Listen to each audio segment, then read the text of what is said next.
Biggest purpose in life is to be a great husband and a great father. That's number one for me. There's a quote that says, if you want to change the world, go home and, love your family.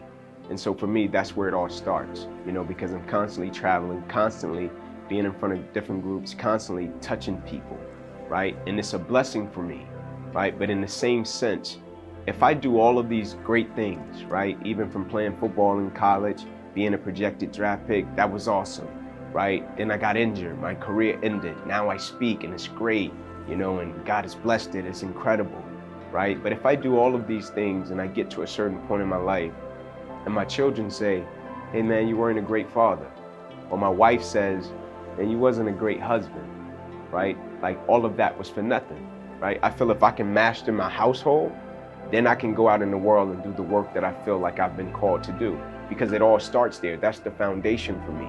And so if I can handle that and do that correct, I could be a force in the world to make a difference, to make an impact in the lives of other people.